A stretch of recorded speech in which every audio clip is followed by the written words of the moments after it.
I became a very different person to so many people, especially when it comes to finances, because I learned my lesson and I want to teach you about finances today. That's why I want to do this, because we are getting into 2022 and it has worked for me and it should work for you as well. And this is what I want to tell you. If you're feeling that you are stuck today, you went outside of Kenya, Uganda, Tanzania, maybe Nigeria, even US, you went out of the USA, you're a US citizen, and you're feeling you're still stuck. Let me tell you, you are never stuck. There is always someone somewhere who is always keeping you stuck. And today I want to say boldly, if you have never been called a stingy man or woman by 1, your family, 2, your friends, 3, your man or your woman, and 4, the people that random people, business-wise, colleagues, if you have never been called a stingy person, you still have a long way to go. Can I repeat that? If you have never been called a stingy person, you still have a long way to go. Because I'll tell you this, if you don't learn to be stingy at a certain level, it should not be totally stingy. You have to be stingy to a certain level. Look, people are going to tell you about kindness. People are going to tell you about sharing. People are going to tell you about helping people, helping others. But I will tell you something. No one can ever help from an empty hand. You cannot give somebody water if you have an empty glass of water. See, you who is watching me today, when did you start to hear about Bill Gates?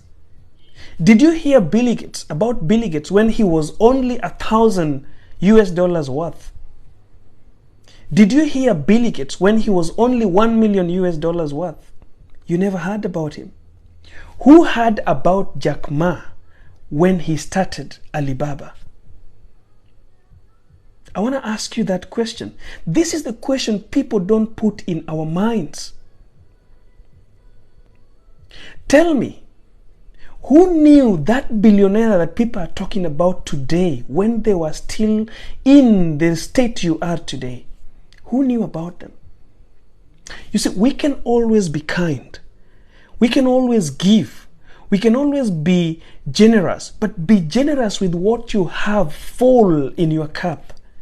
You can be generous like I am with my pieces of advice. That is what is left on me today. Let me tell you guys, what is left to me today to give to friends and family is pieces of advice, not money. Financially, they know it is only my family and that's done. My grandmom gets my financial support, yes. The person who rightfully needs my financial support, yes. Once I'm done with that, it's gone. I don't care who you are. I don't care where you're coming from, because I haven't reached the level where I can give that financial support. But you see, this is what happens to us. You just got a job. You're being paid something like, let's say, 900 Saudi Riyal, which is barely something around 20,000 Kenya shillings maybe.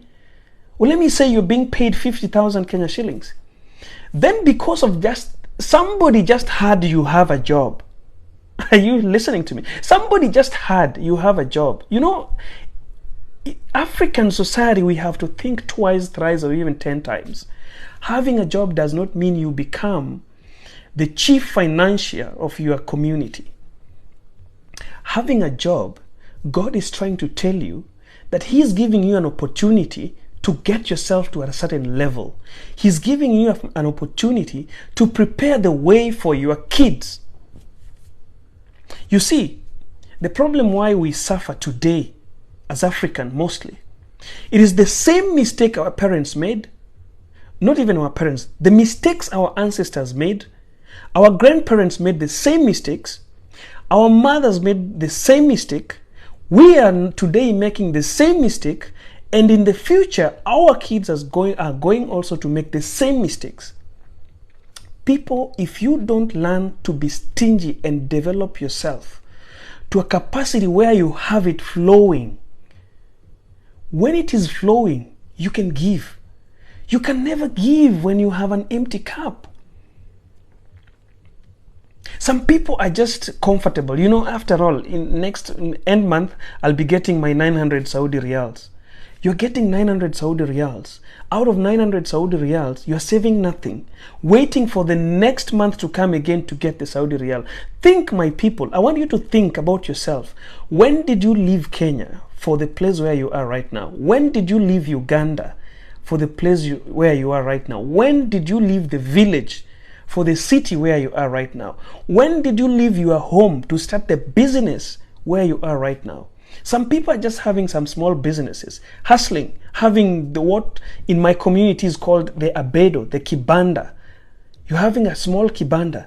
You're leaving every single morning to go to this kibanda or kiosk, in an English word, kiosk, to make a business out of it. This kiosk that you have, there are some people, when you open this kiosk, you become the savior of your village.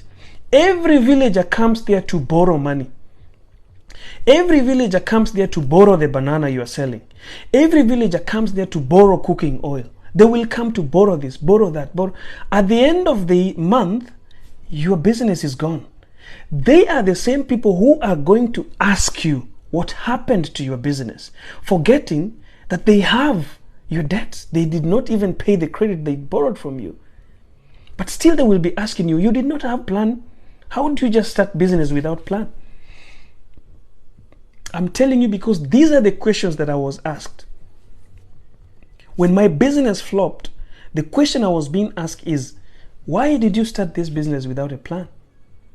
In fact, to tell you the truth, to open up, because I've never opened up, the only people I opened up as the people who are so closer to me.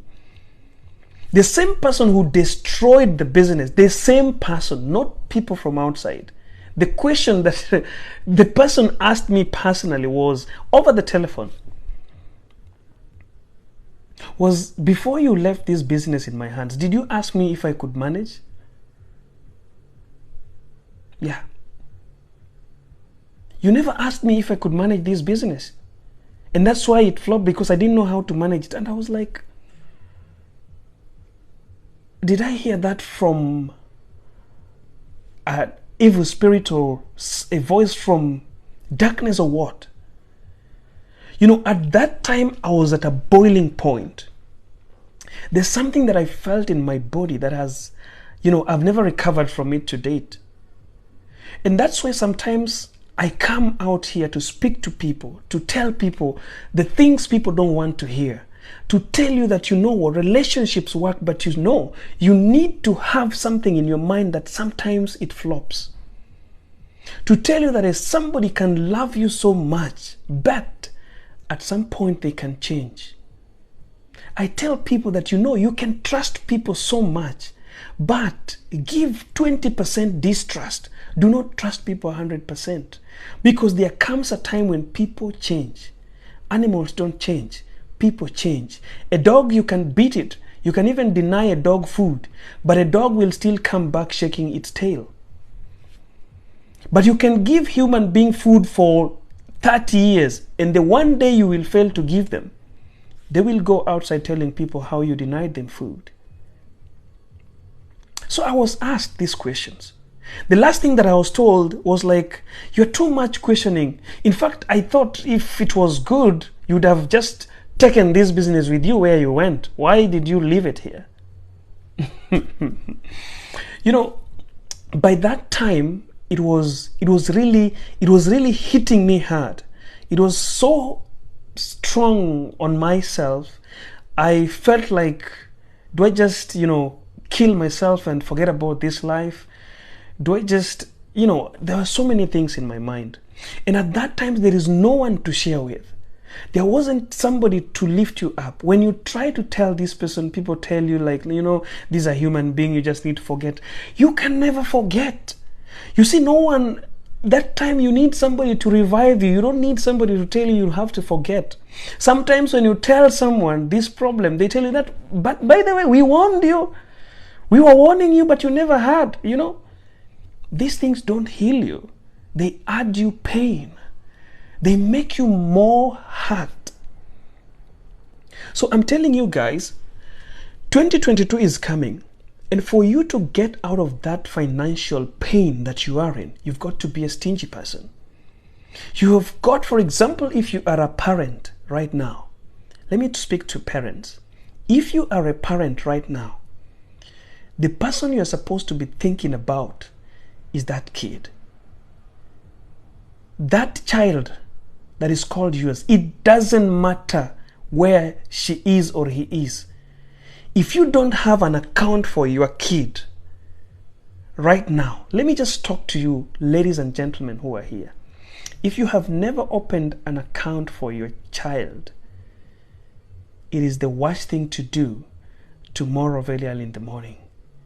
Start. I know tomorrow is holiday almost everywhere, but once the banks open, there are so many banks outside there that have got children accounts. People will tell you about insurance. People will tell you about, I don't know what, health cover, education cover. It is good. But if you have never opened an account for your child, the next thing that you've got to do is to go open that account. Open a kid's account. You can go for Baraka, I don't know, whatever they're called, Cooperative Bank. I know I've got a good one that I use. Make sure that by the time your kid is getting to 18 years, they have at least 6 figures. If it is not 6 figures, at least 5 figures in their bank accounts. Let me tell you, the world that we are in today, if you don't make a foundation for your children, they will suffer just the same way you are suffering right now.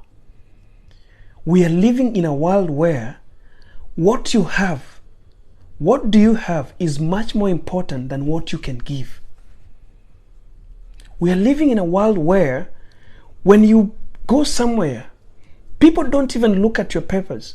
People ask you, what do you have? So if you are thinking that, you know what, I have a family, I have my mother, I have my father, I have my grandparents, they have to eat. They are eating, but you're not thinking about your child. You're waiting for your child to take care of you. Let me tell you something. And I don't care about our parents right now. I care about us. And we have to change this thing. The children, you as a parent, first of all, you as a parent, you have no right whatsoever to demand help from your kid. Can I repeat that? You as a parent, you have no right to demand help from your kid. The kid has a right to demand help from you. Because remember this, there's no child that knocks the door. There's no child that tells their parent that you have to give birth to me today. Parents decide to give birth to children.